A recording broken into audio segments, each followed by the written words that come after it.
손주가 죽은 제 전남편이랑 똑같네요. 그게 무슨 소리예요? 어르신 손주가 죽은 제 전남편이랑 똑같다고요. 아니, 뭔 말도 안 되는 소리를 하는 거요?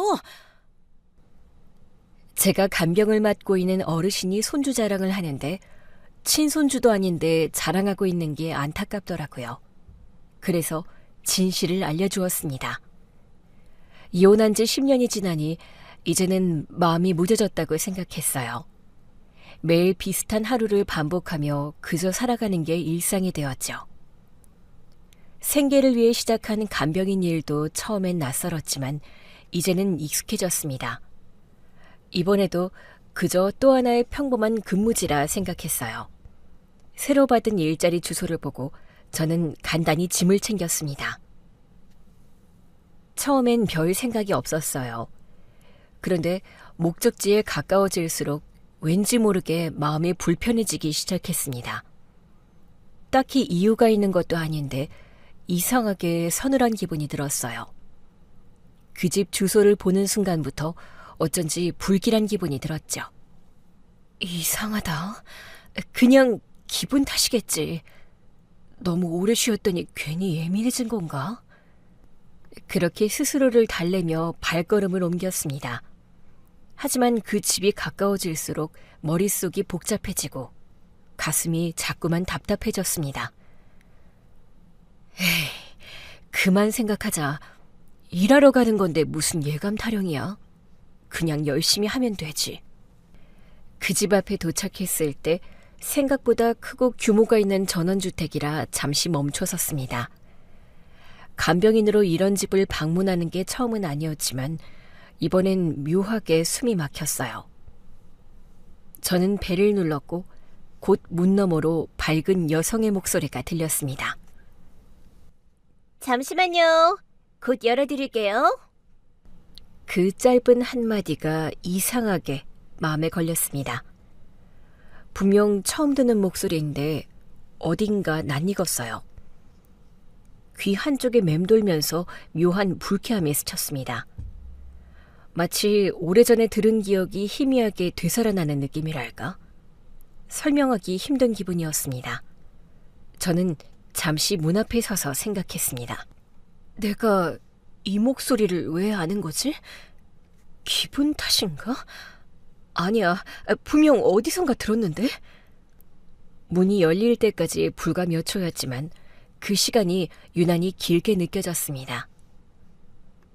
그리고 드디어 문이 열리는 순간 숨이 턱 막혔습니다.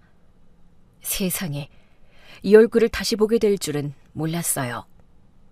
눈앞에 선 여자는 바로 10년 전 내 남편을 빼앗아간 상간녀였습니다. 순간 머릿속이 하얘지고 손끝이 굳어버렸습니다. 그래도 어떻게든 평정심을 유지하려고 애썼습니다. 안녕하세요. 간병인으로 왔습니다. 아, 네. 제가 연락드린 사람 맞죠? 네, 맞아요. 오늘부터 모실 분 댁이 여기라고 해서요. 잘 오셨어요. 어머니 방은 이쪽이에요. 평소에 좀 예민하셔서 부드럽게 대해주시면 될 거예요. 그녀는 친절하다고 느껴질 정도로 차분했어요. 하지만 제 귀에는 그 말투 하나하나가 과거의 상처를 긁는 것 같았습니다. 예전에 남편에게 애교 섞인 목소리로 당신이랑 있으면 마음이 편해요 하던 그 어조가 똑같았거든요. 네, 알겠습니다. 제가 조심히 모실게요. 어머니가 낯가림이 좀 있으시거든요. 불편하시면 바로 말씀해 주세요. 괜찮아요. 이런 일 오래 해서요. 금방 익숙해질 거예요. 짧은 대화였지만 속에서는 불쾌함이 끓어올랐습니다. 그래도 아무렇지 않은 척 웃으며 따라 들어갔습니다. 어머니는 식사 때만 조금 까다로우세요. 그것만 맞춰드리면 될 거예요. 그녀의 목소리가 내 귀에 닿을 때마다 예전 기억이 떠올랐습니다. 남편이 전화를 끊으며 그냥 회사 사람이라던 그 말. 그 여자와 함께 있던 장면들까지 하나씩 스쳐갔어요. 알겠어요. 그럼 바로 인사드려도 될까요? 네, 따라오세요. 방이 바로 옆이에요. 그녀를 따라 걸으면서 제 속에서는 묘한 긴장감이 피어올랐습니다. 오래 묻어둔 감정이 다시 꿈틀거리는 걸 느꼈습니다. 그래, 이 여자를 다시 만난 게 우연일까? 그 생각이 머릿속을 떠나지 않았습니다. 아침은 8시, 점심은 1시쯤이에요. 간식도 챙겨드리면 좋아하시고요. 그리고 간병일지는 제가 매일 확인하니까 꼼꼼하게 써주세요. 네, 그렇게 하겠습니다.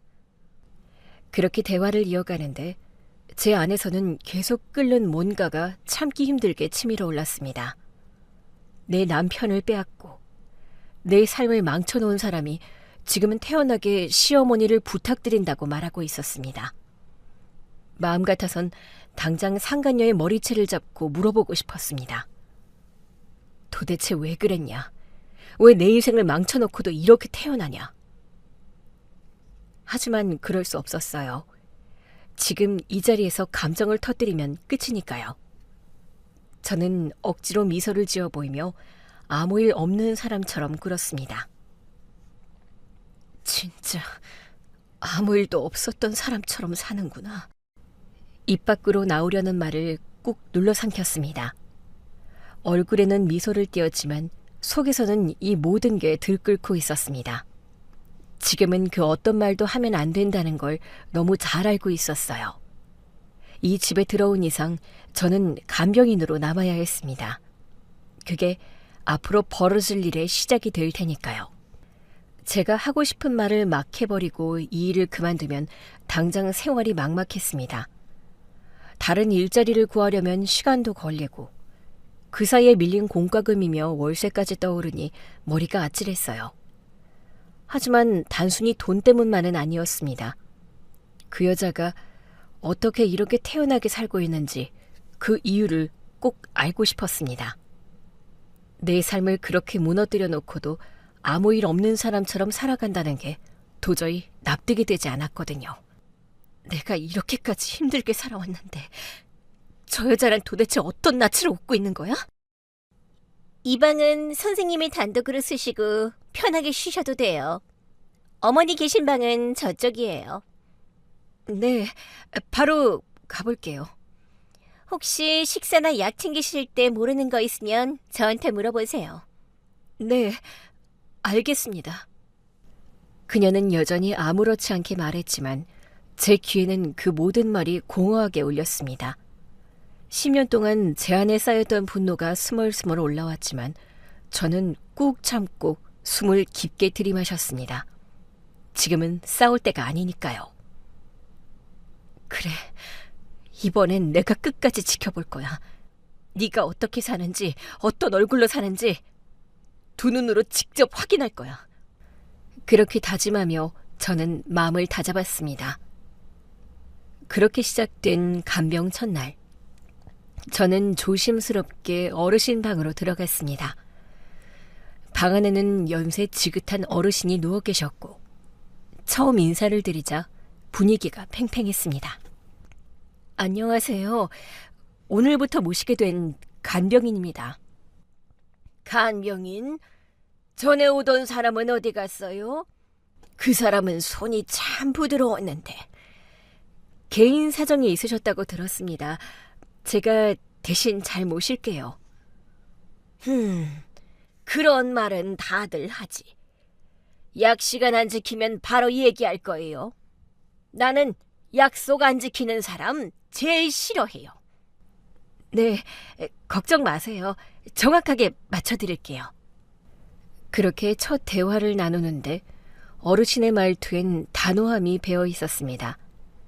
물 온도를 맞춰드리려 컵을 내밀었는데 온도가 살짝 다르다며 얼굴을 찌푸리셨습니다. 이 물 너무 미지근하잖아요. 따뜻하게 해달랬지. 다 식은 걸 주고 있어? 죄송해요. 다시 데워올게요. 잠시 후 상간녀가 방 문을 열고 들어왔습니다. 마치 기다렸다는 듯이 환하게 웃으며 어르신 곁으로 다가갔습니다. 어머니, 또 그러시면 간병인 선생님 힘드세요. 처음 오신 날인데 너무 까다롭게 하시면 안 되죠. 까다로운 게 아니라 물이 너무 차다니까. 그래도 어머니, 선생님도 사람인데 처음부터 그렇게 하면 마음 상하잖아요. 괜찮아요. 저는 익숙하니까요. 아이고, 그래도 속상하셨죠? 우리 어머니가 좀 예민하세요. 원래 그런 분이세요. 내가 예민한 게 아니라 정확한 거야. 다들 그걸 몰라서 그렇지. 두 사람의 대화는 자연스러워 보였지만 저한테는 그게 다 연극처럼 느껴졌습니다. 상간녀는 마치 효심 깊은 며느리인 척했지만 말끝마다 미묘한 얄미움이 묻어 있었어요. 괜찮습니다. 어르신께서 편하셔야 하니까요. 제가 잘 맞춰드리면 됩니다. 역시 다르네요. 이런 분이면 저도 마음이 놓여요. 그녀의 웃음소리를 들으며 저는 속으로 이를 꽉 물었습니다. 가식적인 인간. 그 말이 저도 모르게 마음속에서 흘러나왔습니다. 시간이 지나면서 어르신은 조금씩 제 태도를 눈여겨보시기 시작했습니다. 새벽마다 체온을 재고 약 시간을 챙기고 식사도 직접 준비해드리다 보니 어느 순간부터 목소리가 한결 부드러워졌습니다. 요즘 사람들 중에 이렇게 꼼꼼하고 다정한 간병인은 보기 힘들어요. 참 성실하네. 그렇게 봐주시니 감사해요. 제가 잘 맞춰드려야죠. 다른 사람들은 조금만 힘들면 투덜대고 대충 넘어가려 하더라고. 그런데 당신은 묵묵히하네. 마음이 참 고마워요. 그 말에 저는 짧게 고개를 숙였습니다. 일로서 드는 칭찬인데도 이상하게 그 말이 오래 남았습니다. 그렇게 어르신은 점점 저를 편하게 생각하셨고 어느 날 저녁에는 유난히 말이 많으셨습니다. 우리 손주가 말이에요. 참 착하고 영리해요. 말을 얼마나 또박또박 잘하는지 몰라요. 그럼 정말 귀엽겠네요. 아이가 총명한가 봐요. 우리 아들이 어릴 때 딱 그랬죠. 눈빛이 똑같아요. 보면 볼수록 그때 생각이 나요. 아드님도 효자셨나 봐요. 어르신이 그렇게 자랑하실 정도면요. 그래요. 우리 아들은 복덩이에요. 저런 며느리 없고 저런 손주 두고 참 세상 복 다 받았죠. 그 말을 듣는 순간 저는 억지로 웃는 척했지만 가슴이 꽉 막히는 것 같았습니다. 저런 며느리라는 말이 귓가에 오래 맴돌았어요. 어르신이 자랑하는 그 아들의 아내가 내 삶을 짓밟은 사람이라는 사실을 떠올리자 마음 한쪽이 서늘해졌습니다. 그날도 평소처럼 조용히 어르신의 식사를 도와드리고 있었습니다.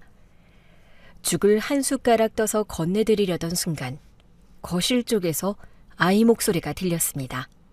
그리고 곧 문이 벌컥 열리더니 익숙한 목소리가 들려왔습니다.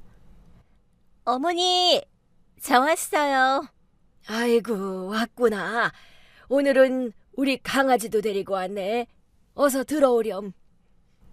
그녀의 뒤로 어린 남자아이가 따라 들어왔습니다. 발소리도 경쾌했고 방 안 공기가 순간 환해지는 느낌이었어요. 안녕하세요. 그 순간 저는 본능적으로 고개를 돌렸지만 아이의 목소리를 듣는 순간 손에 쥐고 있던 수저가 덜컥 미끄러질 뻔했습니다. 네. 안녕. 아이는 밝게 웃으며 어르신 쪽으로 다가갔습니다. 아이고, 우리 손주 왔구나. 할머니 보고 싶었지? 할머니 보고 싶었어. 오늘 학교 끝나자마자 엄마랑 바로 왔어. 얘가 유치원보다 학교가 더 재밌대요. 친구들이랑도 잘 지내고 선생님한테 칭찬도 많이 받는다니까요. 그래, 그럴 줄 알았다. 우리 손주는 뭐든 다 잘하지.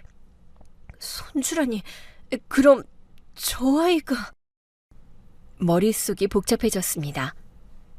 아이의 얼굴을 정면으로 보자마자 손끝이 떨렸고 숨이 순간 막히는 것 같았어요. 웃음소리 하나하나가 귀를 때렸습니다. 선생님, 여기 수저 좀 더 있나요? 아이가 같이 밥 먹을 거라서요. 아, 네. 잠시만요.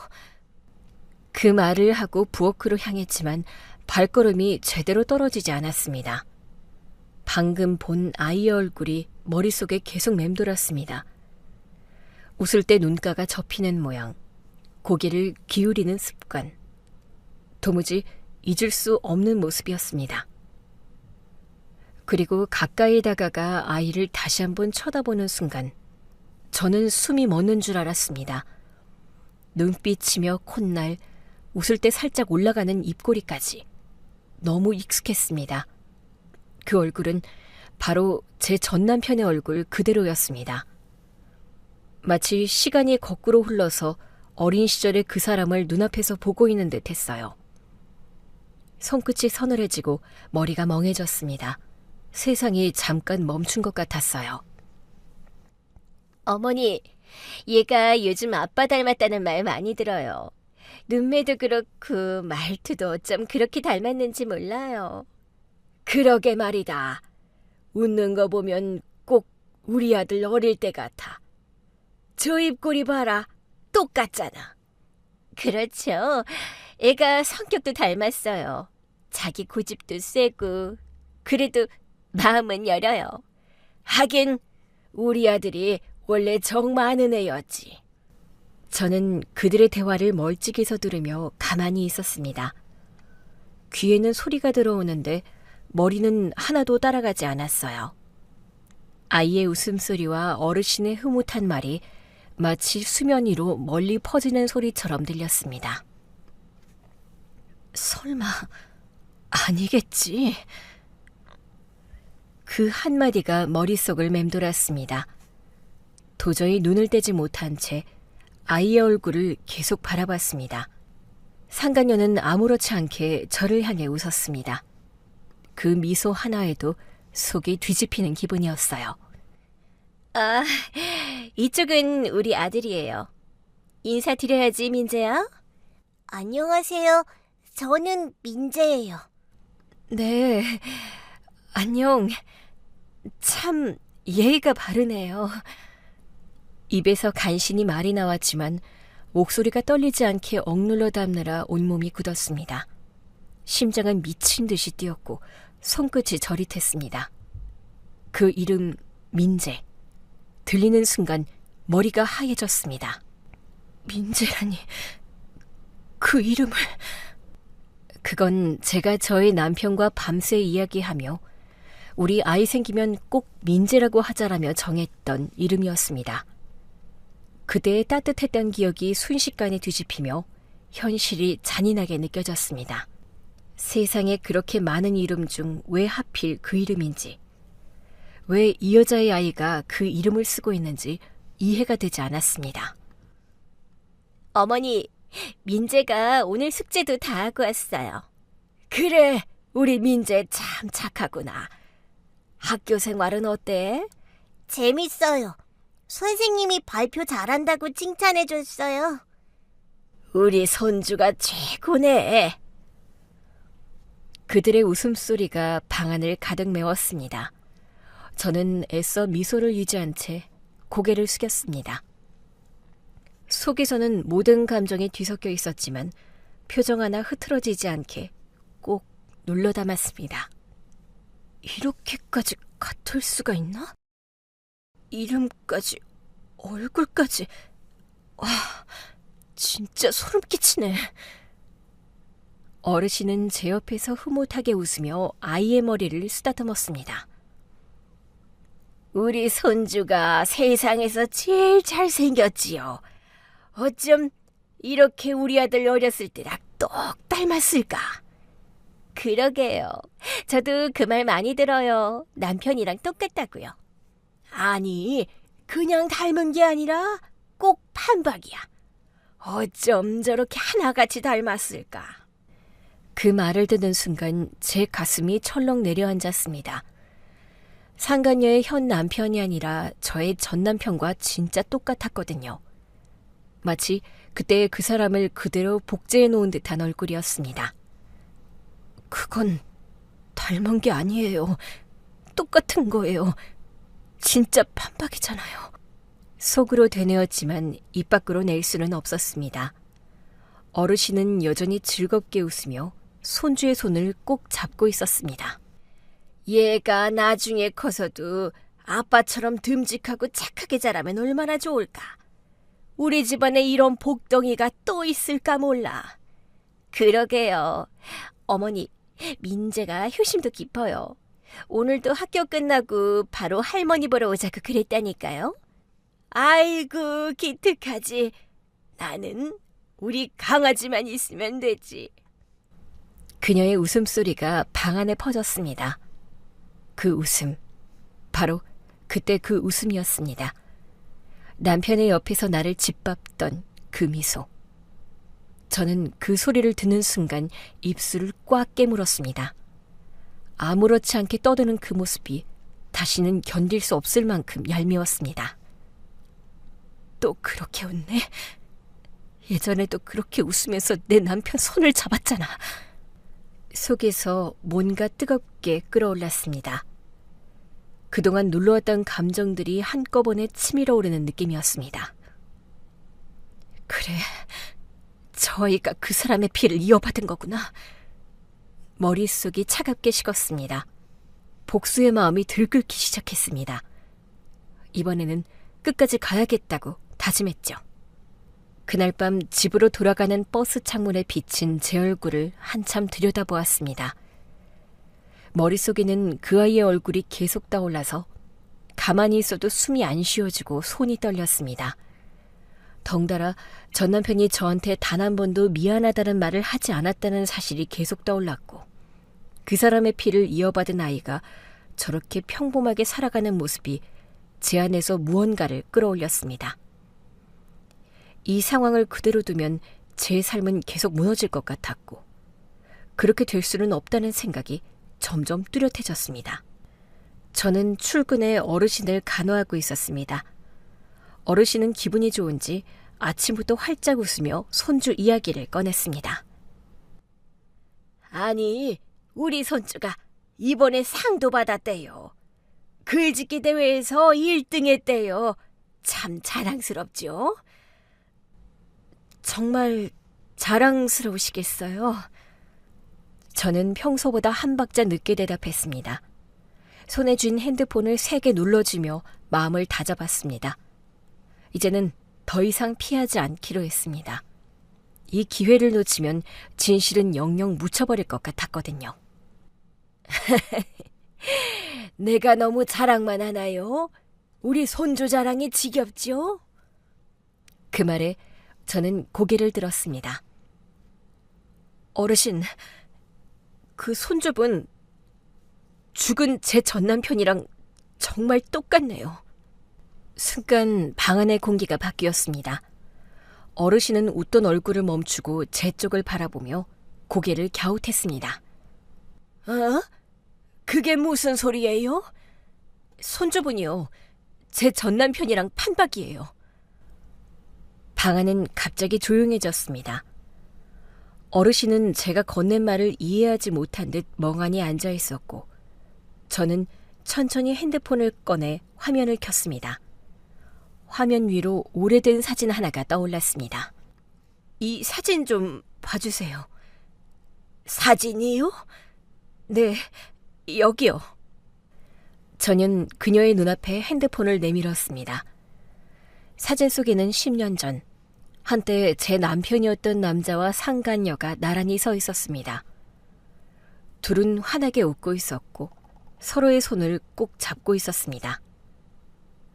아무 설명이 필요 없는 사진이었습니다. 그 한 장으로 모든 게 드러났습니다. 이게 뭐예요? 이거 우리 며느리 같은데? 10년 전이에요. 이 남자가 제 전남편이었어요. 어르신은 한참 동안 말이 없었습니다.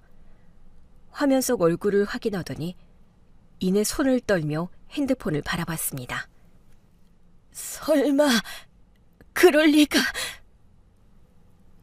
저는 어르신에게 상간녀와 같이 있는 전남편 사진을 보여주고 드디어 통쾌한 복수를 마무리했습니다. 저는 상간녀의 아들을 보고 너무 큰 충격을 받아 며칠 밤을 꼬박 새웠습니다. 잠이 와도 눈을 감을 수가 없었고 머릿속엔 어떻게든 복수를 위한 증거를 모아야 한다는 생각밖에 없었습니다. 무턱대고 옛날 사진 하나 들이미는 식이면 아무도 믿지 않을 테고 오히려 제가 혼자 난동 부리는 사람 취급을 받을 수 있다는 생각이 들었습니다. 그래서 저는 어르신을 보살피면서도 계속 계산했습니다.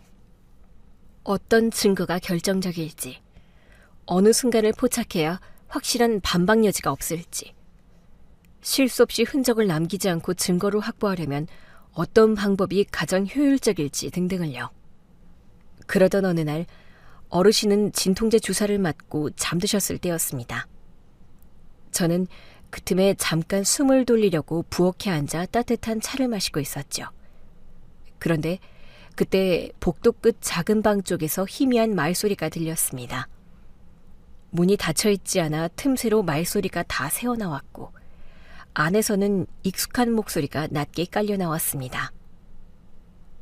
상간녀는 거의 매일같이 어르신의 집에 들락거렸기에 놀라운 일은 아니었지만 그날은 상간녀가 말하는 내용이 심상치가 않더라고요. 저는 그 방으로 가까이 다가갔습니다. 이 집으로 시집 온 건 다 돈 때문이지. 다른 이유 있겠어? 상간녀의 말을 듣자 저는 심장이 쿵 내려앉았고 숨을 고르기도 전에 또다시 그녀의 목소리가 들렸습니다. 우리 아들만 잘 크면 돼. 아무도 모르지. 나 몰라? 얼마나 철저한데. 여기 사람들 진짜 짜증나. 심어도 꼴도 보기 싫어. 그 말이 제 귀를 꽂듯 때렸습니다. 상간녀는 시어머니의 병간호를 하러 오는 척하면서 뒤에서는 비웃듯 그런 말을 하고 있었다는 사실에 속이 뒤틀렸습니다. 방 안에서는 웃음소리가 섞인 목소리가 이어졌습니다. 하여간 들키지만 않으면 돼. 이 집이며 시모가 갖고 있는 모든 재산이 나중에 다 우리 아들 거 될 건데 뭘. 그 말을 듣는 순간 제 손끝이 저릿해졌습니다. 분노가 목끝까지 차올랐어요. 그 순간 저는 깨달았습니다. 이 사람은 변한 게 없다는 걸요. 한때 제 인생을 망가뜨리고도 여전히 똑같은 방식으로 남의 삶을 밟고 있었습니다. 문틈 사이로 새어나오는 웃음소리가 기괴스럽게 느껴졌고 그 소리에 제 안의 분노가 천천히 불처럼 타올랐습니다. 통화가 끝난 듯 방 안은 조용해졌습니다. 저는 조심스레 뒷걸음질 치며 복도로 나왔습니다. 머릿속엔 방금 들은 통화 내용이 계속 울려댔고 저는 그 순간 모든 가능성을 배제하고 단순한 추측이 아니라 확신으로 정리했습니다. 상간녀의 말은 단순한 불평이 아니라 이 집에 들어온 이유가 있었던 것이었습니다. 시어머니를 돌보는 척하는 모든 행동이 결국 계산된 이익을 위한 연극에 불과하다는 점이 분명해졌습니다. 그래서 저는 잠깐 숨을 고르며 머릿속으로 해야 할 일들을 정리했습니다. 제 안에 쌓여있던 분노와 상처는 더는 뜨겁게 폭발하는 감정이 아니라 차갑고 정확한 결심으로 바뀌어 갔습니다. 그 결심은 단순한 복수의 감정이 아니라 그 여자가 쌓아올린 거짓을 하나씩 드러내기 위한 계획으로 구체화되었어요. 그렇게 제 일상은 달라졌습니다. 겉으로는 평상시처럼 어르신의 상태를 체크하고 식사 보조를 했지만 속으로는 모든 순간을 증거를 모으는 시간으로 바꾸어 놓았습니다. 저는 녹음기를 몇 개 샀고 그걸 간병 가방 안에 넣어 다니며 틈틈이 설치 위치를 점검했고 어르신 방 근처와 거실 그리고 상간녀가 자주 전화를 하는 작은 방 커튼 뒤에 차근차근 장치를 숨겼습니다. 그리고 매일 밤 하루 일과를 마치고 나면 저는 녹음 파일을 확인했습니다. 이어폰을 귀에 꽂고 듣는 그 소리들은 불편할 만큼 생생했습니다. 상간녀가 통화 중에 내뱉는 짜증 섞인 말투, 남편을 향한 불만, 그리고 가끔씩 시모를 비아냥거리며 주고받는 대화들이 점점 쌓여갔습니다. 그 중에서도 시모 재산은 결국 다 우리 아들 거지 라는 말이 나왔을 때 저는 한숨까지 나왔어요. 그러나 이것만으로는 부족했습니다. 확실한 증거, 부인할 수 없는 과학적 결과가 필요했습니다. 상간녀의 현재 남편과 아이, 그 두 사람의 관계를 명확히 입증할 방법은 단 하나였습니다. 유전자 검사. 그 결과만 있다면 이 모든 상황을 뒤집을 수 있을 테니까요. 그날 밤 저는 가방 속에 있던 작은 수첩을 꺼내 구체적인 계획을 적기 시작했습니다. 어떤 경로로 샘플을 확보할 수 있을지, 어디에 의뢰할지, 그리고 어떤 타이밍에 공개할지를요. 저는 손주와 상간녀의 남편이 함께 집에 올 때를 기다렸습니다. 그들이 자주 시모를 찾아오는 시각을 기록해두고 방문 날짜에 맞춰 준비를 끝냈습니다. 상간녀의 남편이 퇴근 후 들르는 요일, 아이가 학교를 마치고 어르신 댁에 들르는 시각까지 세세히 적어두었습니다. 그날을 대비해 저는 가방 안을 정리하며 준비를 마쳤습니다. 녹음기의 배터리를 다시 확인하고 깨끗한 비닐과 핀셋도 넣었습니다. 그리고 어느 날 저녁 드디어 현관문 너머에서 아이의 웃음소리가 들렸습니다. 이어서 낮게 깔린 남자의 목소리가 들려왔습니다. 어머니, 요즘 어떠세요? 많이 괜찮아지셨죠? 그래, 덕분에 괜찮다. 아이고, 우리 손주 왔어? 아이는 신이 나서 어르신 품으로 달려갔습니다. 할머니, 오늘 우리 엄마는 늦게 온대요. 그래, 우리 손주 기특하지. 저는 평소처럼 식탁 쪽을 정리하며 자연스럽게 그들을 맞았습니다. 어르신, 따뜻한 물 끓여드릴까요? 차 한잔 하시죠. 그래, 부탁해요. 저도 한 잔 주시겠어요? 밖이 좀 춥네요. 네, 잠시만요. 저는 자연스럽게 커피포트에 물을 올렸지만 심장은 미친 듯이 뛰고 있었어요. 하지만 얼굴에는 아무 변화도 없었습니다. 행동 하나하나를 평소와 다름없이 평상시의 루틴처럼 유지했습니다. 그날 제가 해야 할 일은 단 하나였습니다. 흔들리지 않는 것. 어르신은 손주에게 과자를 건네며 즐겁게 이야기를 나누고 있었습니다. 그 사이 저는 물컵을 정리하는 척하며 시선을 자연스럽게 움직였습니다. 그러자 아이가 모자를 벗어 테이블 위에 올려두더니 금세 장난감 자동차를 굴리며 뛰어다녔습니다. 그 모자가 테이블 끝에서 미끄러져 바닥으로 떨어졌습니다. 순간 제 시야에 머리카락 한 올이 보였습니다. 반사적으로 손이 움직였지만 동작은 지극히 자연스러워야 했습니다. 저는 수건을 들고 바닥으로 숙이며 모자를 주워들었습니다. 아이고, 조심해야죠. 넘어질 뻔했네요. 얘는 왜 이렇게 부산스러워? 그래도 에너지가 넘쳐서 보기 좋다. 애가 낯가림이 없어서 그래요. 어머니 집에 오면 완전 자기 집인 줄 알아요. 아이가 밝아서 좋네요. 요즘 아이들 중에 이렇게 인사성 있는 애도 드물어요. 저는 웃으며 말을 이어갔습니다. 손끝은 이미 모자 가장자리에 붙어있던 머리카락을 조심스레 비닐봉지 안으로 옮기고 있었습니다. 아무도 눈치채지 못했습니다.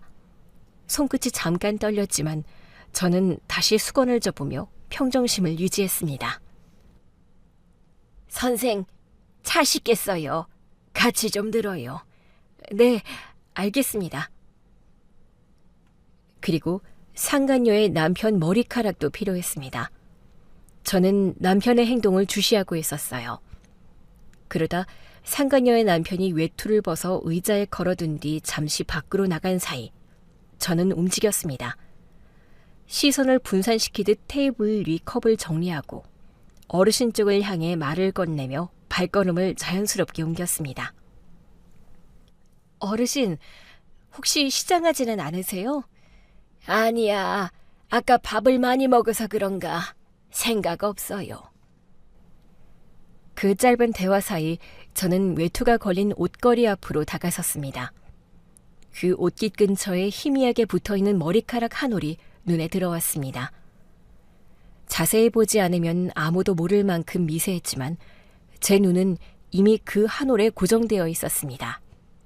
저는 옷깃을 정리하는 척하며 손끝으로 머리카락을 살짝 집어냈습니다. 선생, 손주 옷은 거기 잘 걸어뒀죠? 네, 다 정리해뒀어요. 그렇게 대답하며 저는 주머니 안쪽에 비닐봉지를 꺼내 남편의 머리카락 또한 조심스레 넣었습니다. 손끝에 감촉이 사라지자 마음속에서는 이상한 안도감이 밀려왔습니다. 그날 밤 저는 2개의 봉투를 책상 위에 나란히 올려놓았습니다. 아이의 머리카락 하나, 상간녀 남편의 머리카락 하나. 2가닥이 바로 이 모든 거짓의 실체를 드러낼 열쇠였습니다. 봉투를 단단히 밀봉한 뒤 저는 유전자 검사기관에 검사를 의뢰했습니다. 며칠을 기다린 끝에 검사 결과 봉투가 도착했습니다. 저는 한참 숨을 고른 뒤 손이 떨리는 것을 억누르며 봉투를 조심스럽게 꺼냈습니다. 왔구나. 드디어 왔네. 제가 펼친 검사 결과지에는 한 줄의 문장만 또렷하게 적혀 있었습니다. 유전자 불일치. 그 짧은 문장으로 저는 안도했습니다. 저는 그 문장을 몇 번이고 다시 읽었습니다. 눈으로 확인하는 순간 머릿속의 불확실성이 사라지고 오히려 침착해졌습니다. 이건 추측이 아니라 과학적 결과였습니다. 확실한 증거네. 이제 너의 진짜 얼굴을 모두 다 알게 될 거야. 며칠이 지나도 일상은 거두로 변한 게 없었습니다. 어르신은 여전히 창가 근처 안락 의자에 앉아 햇살을 받으며 시간을 보냈고 저는 그 옆에서 식사 일정을 확인하고 있었습니다. 그러던 중 어르신이 손에 들고 있던 앨범을 제게 내밀었습니다. 우리 손주, 얘가 우리 아들 젊었을 때랑 너무 닮았어요. 저는 시선을 천천히 앨범으로 옮겼습니다. 사진 속 아이의 웃음은 맑았지만 그 눈빛이 마음을 찔렀습니다. 이제 그 미소가 단순히 아이의 것이 아니라 제 삶을 망가뜨린 남자의 흔적처럼 느껴졌습니다. 가슴속이 서늘하게 식어가고 손끝이 차갑게 얼었습니다. 얘는 공부도 잘하고 예의도 바르다니까요. 우리 집 대를 이을 복덩이에요. 그렇군요. 정말 놀라울 정도로 닮았네요. 제가 그렇게 말하자 어르신은 흐뭇하게 웃으셨습니다. 그 웃음소리 뒤로 제 안에서는 또 다른 감정이 자리 잡았습니다. 겉으로는 평온한 미소를 띄었지만 제 눈빛에는 이미 확신이 자리하고 있었습니다.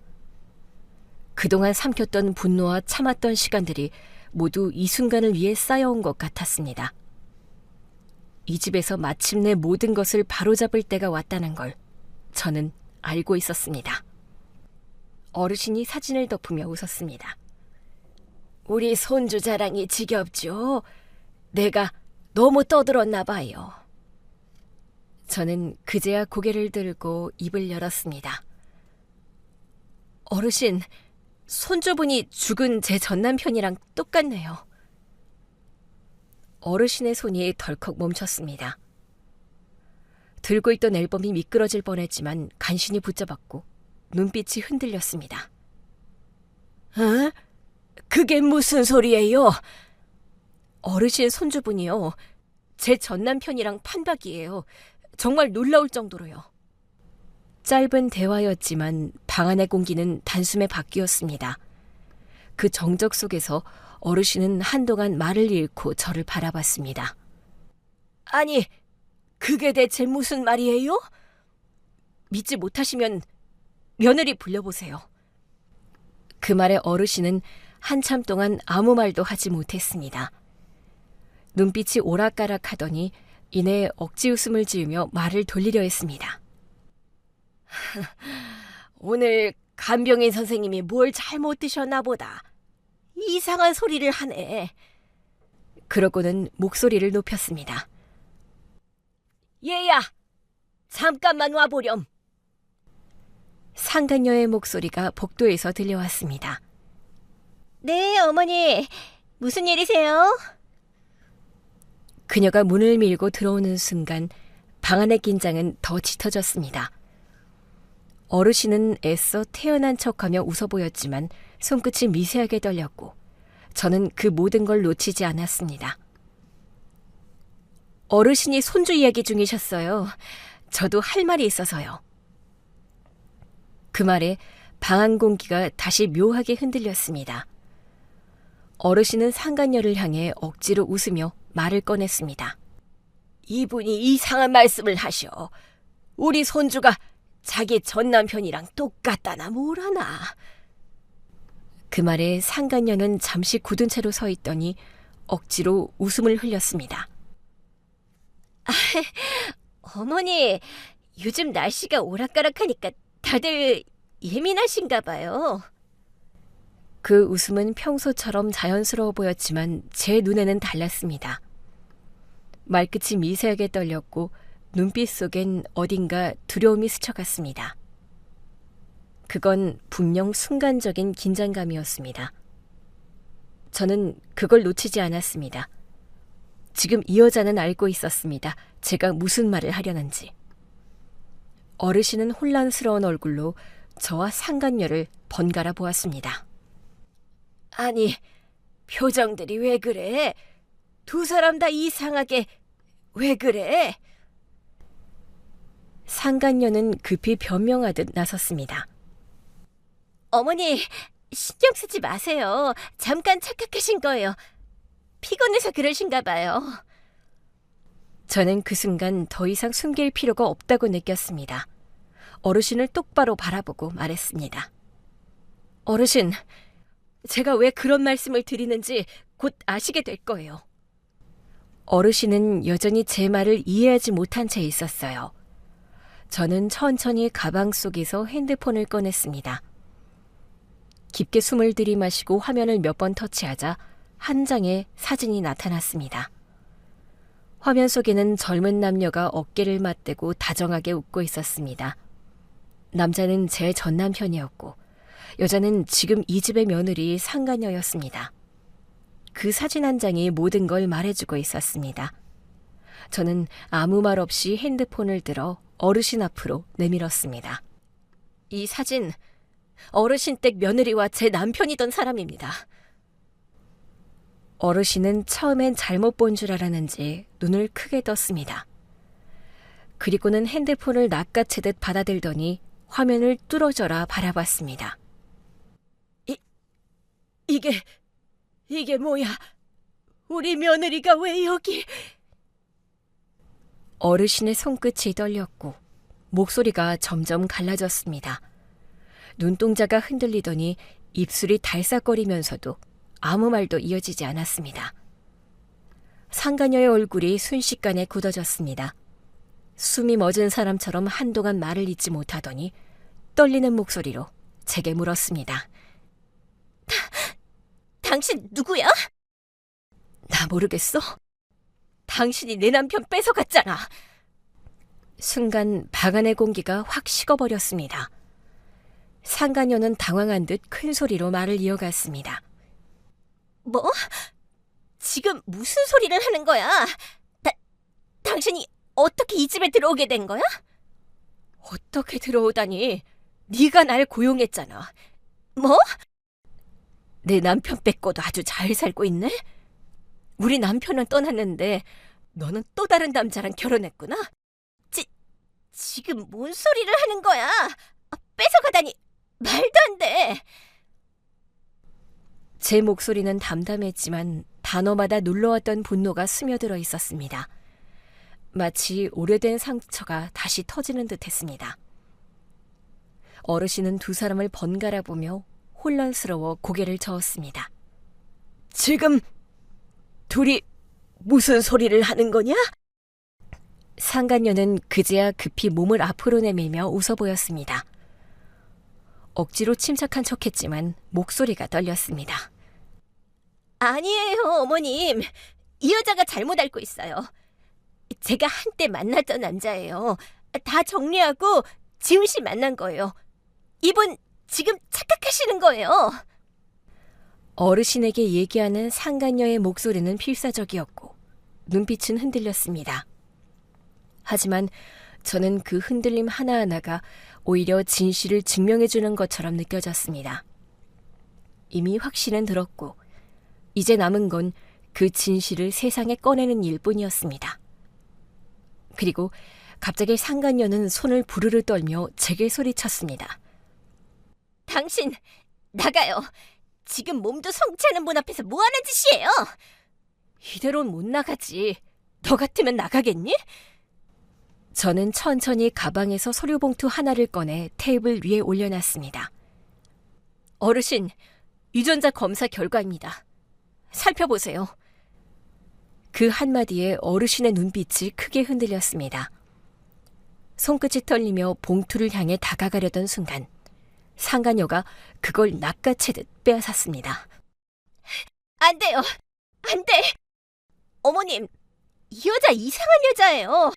제가 간병인을 잘못 들였나 봐요. 다시 구해드릴게요. 상간녀의 목소리는 거의 비명처럼 터져나왔고 봉투를 찢을 듯 움켜쥔 손이 덜덜 떨렸습니다. 어르신은 혼란스러운 눈으로 두 사람을 번갈아 보며 힘없이 중얼거렸습니다. 도대체 이게 무슨 일인 거냐?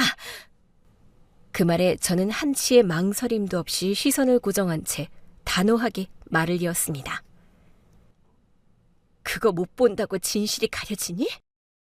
어르신, 그 아이 어르신의 친손자 아닙니다. 유전자 검사 결과 불일치입니다. 이 여자가 어르신과 남편분을 속였어요. 잠시 정적이 흘렀고 그 순간 어르신의 얼굴에서 핏기가 가시는 듯 했습니다. 뭐라고? 우리 손주가 친손주가 아니라고? 상간녀는 눈을 부릅뜨며 절규했습니다. 거짓말이에요. 다 거짓말이에요, 어머님. 하지만 어르신은 이미 아무 말도 하지 못했습니다. 저는 조용히 그 광경을 바라보다가 마지막으로 냉정하게 말을 꺼냈습니다. 어르신의 손자는 제 전남편과 이 여자 사이에서 낳은 아이입니다. 그 한마디에 어르신의 얼굴빛이 완전히 사라졌습니다. 손이 천천히 머리로 올라가더니 숨이 막힌 듯 가늘게 아 하는 소리가 새어나왔습니다. 곧 눈가에 눈물이 맺혀 흘러내렸습니다. 믿었던 세상이 산산이 부서지는 순간이었습니다. 상간녀는 그제야 바닥에 무릎을 꿇으며 울부짖었습니다. 거짓말이에요. 어머님, 저 아니에요. 다 저 여자 계략이에요. 아직도 부정하고 있네? 그 외침은 절박했지만 이미 아무도 믿지 않았습니다. 어르신은 고개를 떨어뜨린 채 아무 말이 없었고 방 안은 무겁게 가라앉았습니다. 저는 더 이상 말을 하지 않았습니다. 그동안 눌러왔던 모든 분노가 오히려 차분하게 식어갔습니다. 방 안을 가득 메운 건 상간녀의 절규뿐이었습니다. 그 소리가 벽에 부딪혀 메아리치며 사라질 때까지 아무도 움직이지 않았습니다. 상간녀는 여전히 바닥에 무릎을 꿇은 채 울부짖고 있었고 어르신은 여전히 두 손으로 머리를 감싼 채 눈을 질끈 감았습니다. 그때 저는 가방 속에서 녹음기를 꺼내 들고는 아무 말 없이 재생 버튼을 눌렀습니다. 짧은 삑 소리와 함께 익숙한 목소리가 방 안을 메웠습니다. 상간녀의 목소리가 생생하게 흘러나왔습니다. 그 노인네 진짜 오래도 살아. 어차피 여기 재산 다 우리 거 될 거고 나중에 우리 아들이 다 물려받아야지. 우리 시모가 나는 엄청 미워하거든. 근데 우리 아들은 자기 친손주인 줄 알고 엄청나게 예뻐해. 그나마 다행이지? 그 말이 끝나자 방 안이 얼어붙은 듯 정적이 흘렀습니다. 어르신은 귀를 의심한 듯 고개를 들었고 눈동자가 흔들리며 얼굴빛이 순식간에 하얘졌습니다. 손끝이 떨렸고 숨소리가 거칠게 새어나왔습니다. 상간녀는 허둥지둥 일어나 녹음기를 빼앗으려다 멈춰섰습니다. 얼굴은 질렸고 눈빛은 불안하게 흔들렸습니다. 그건 조작이에요. 제 목소리 아니에요. 그만해. 더 말하지 마. 어르신의 목소리가 방안을 가르며 울려 퍼졌습니다. 분노와 배신이 뒤섞인 그 소리에 상간녀는 입을 다물었고 녹음기에서는 여전히 상간녀의 목소리가 잔잔하게 흘러나왔습니다. 오랫동안 누워만 있던 어르신이었지만 그 순간만큼은 믿기 어려울 만큼 강한 기운이 뿜어져 나왔습니다. 손끝이 부르르 떨렸고 몸을 지탱하기 힘들었지만 억지로 상체를 일으켰습니다. 네가 나를 속였구나. 그동안 내 앞에서 효심 많은 며느리인 척하면서 속으로는 돈만 생각하고 있던 거네? 어머님, 그게 아니라 그건 그냥 제가 입 다물어! 그 말이 끝나자마자 공기를 가르듯 소리가 터졌습니다. 짝! 방 안에 날카로운 소리가 울려 퍼졌고 상간녀의 머리가 옆으로 휙 꺾였습니다. 어르신의 손바닥이 상간녀의 뺨을 세차게 후려친 것이었습니다. 상간녀는 그 자리에 주저앉으며 울부짖었습니다. 어머님, 저는 그런 뜻이 아니었어요. 제가 다 잘못했어요. 입 다물어. 그런 뜻이 아니라니. 내 아들, 내 손주, 내 집 전부 네 거짓말이었잖아. 어르신의 목소리는 분노와 절망이 뒤섞여 떨렸고 방 안은 숨조차 막힐 만큼 긴장감으로 가득 찼습니다. 저는 그 모습을 말없이 바라봤습니다. 분노와 배신, 절규가 얽힌 그 순간에도 제 안은 이상하리만큼 차분했습니다. 모든 게 제자리를 찾은 듯한 기분이었죠. 아무 말도 하지 않은 채 천천히 눈을 감고 숨을 내쉬었습니다.